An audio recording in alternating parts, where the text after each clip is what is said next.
Hey guys, DR.Fayt here, and today we have the second episode of Road to a Better Gamer. And I know it's been a while, should have been out Monday or at least Tuesday, but I'm pretty sure today was a good day anyway. I've had just finished re-uploading most of the emblems, so expect new videos from now. Yeah, stay tuned. So right now what I'm going to delve into is more my favorite gun setup, so that probably, I don't know, I'd say that 90% of the community or the gamers on Black Ops 2 would use this setup, and I would definitely recommend it. It actually consists of the PDW, I would say. Well, you could really use a PDW or the MSMC, and I suppose the Scorpion, but it's a bitch gun really. I mean, that gun is just so OP. It's like the UMP of MW2. You know how that works. And the reason for me actually using this gun is because it's more of an all-round gun, and I'm more of an all-round player. I do different types of gameplays. I prefer to run.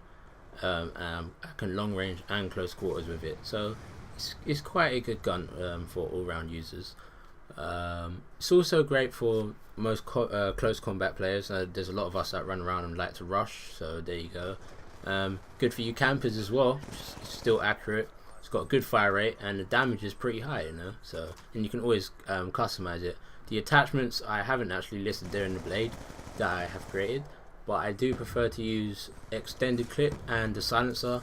But I guess you guys could, you know, change it up a bit, mix it up, and see what you guys like. It's meant to suit you, so just run it off of my template here basically, and just customize it to your needs. I mean, there'll be others in other videos, but first I'll start this one with my favorite setup.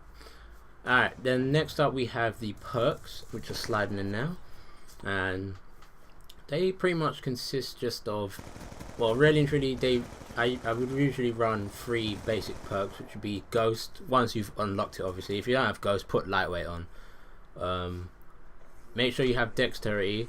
That's a very good perk there.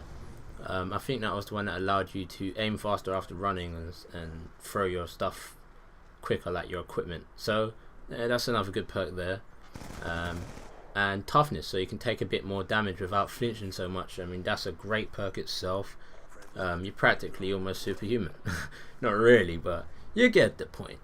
And also, if you use the bonus cards and add a perk 1 and an extra perk, is that perk 3, I believe it is? Yeah, the extra perk 3, and put Extreme Condition and Lightweight, then you're going to be able to run faster and for a longer period of time, and that's really going to help during games like Capture the Flag, Headquarters, and was it Hardpoint? I think it's Hardpoint, you guys can tell me. Right, and you know, that right there is pretty much going to get you owning, and you obviously won't be able to use equipment if you have the +2 setup, which is right there. But, you know, do you really need equipment? I mean, okay, alright, they do have their advantages, but they ain't necessary. I mean, if I can do it, I'm pretty sure you guys can do it. Any noob really could play it. I'm pretty sure I could put my friend on there. He's never played the game, and he's pretty much beast as any other player out there. That is actually quite good at the game. So moving on, onto the equipment here, we can have, say you didn't add the 2 perks, you then have, what's that, 4 points, isn't that? Because you've got to add 2 bonus cards. I can't remember how that works, but let's just say you put the shock charge and the bouncing bay, or you could mix it up and have both of each, I guess. I'm sure you can do that. I remember doing it before, actually. Yeah, you can do that. So I mean, you know, then you can stop people in the tracks and then blow them up straight away, and that's also a very good one for kill confirmed, hardcore, headquarters, or whatever you want to call it. You know, captured flag, yeah, you know, the list goes on with what you can use them with. So just experiment. That's the best thing you can do. Experiment first and see how you can use them in your best setups, and we'll talk about how we're going to use those later in this video as well. Also is the streaks. Now, when I first played, I did set up a high streak, because I always go for the high streaks. I don't care what it is. But in MW3, I used to use the Reaper a lot, and Arcane actually suggested to use the Lodestar. And turns out that, well, to me it looks like the Lodestar is actually better than the VTOL, because, you know, it seems to be harder to shoot down. So for that fact, stick to the Lodestar. I mean, I know that's going to be the last one you pick, but, you know, that's the first thing that's got to be in your mind, the highest kill streak. Then you want your first one as a UAV, and the reason for that is the hunter drone can kill like one guy, it can kill multiple guys, but you're not always going to get those kills. So if you use the UAV, you can see guys coming towards you, behind you, or who's in the building. You know, you can pretty much pick up the noobs that ain't going to be using Ghost. And I hate to say it's true, because the new players won't be using Ghost, will they? Unless they're using the setup class, but who's going to use that? Because it's already pre-made. No one likes to use pre-made stuff, they like to use their own things. And then second, you use the stealth chopper or anything in between really, but I mean you could use a death machine. I can't remember if that counts. I think it does count actually, but I would use the stealth chopper because then it can go up and they won't notice there, and next minute they're spawning the dead. So yeah, it's very effective. So that setup right there alone is going to get you a lot of kills, probably for the first half of the game if you're concentrating a lot more and you've got a good focused team. Right, so now that you got that set up, I think that you should probably go and test these out in combat training before you actually take them online. And that's something I should have probably mentioned earlier, because you know you're going to be messing up your KD, and I know a lot of people, like, you know, we're all worried about KDs and like, you know, what people are going to think of us. So the best thing to do is go in combat training.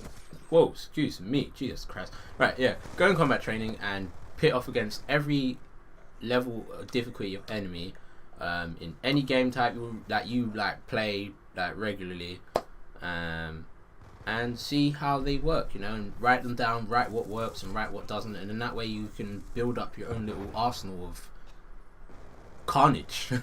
You know, so you're going to be the best with the best equipment, guns, perks, you name it. You're going to have the strongest and most supportive arsenal for yourself, and that is key when it comes to winning a game.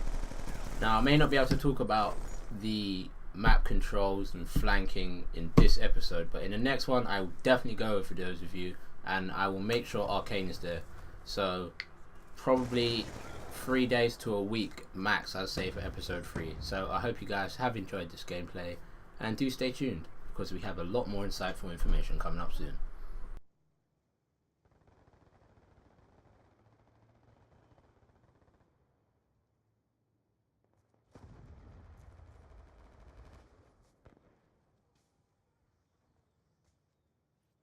UAV inbound. Friendly hunter-killer drone deployed. Hostile MQ-27 dragging fire in your AO.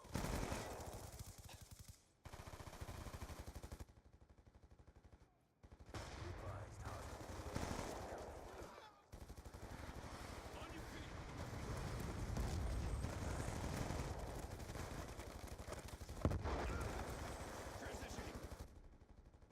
Keep up the pressure.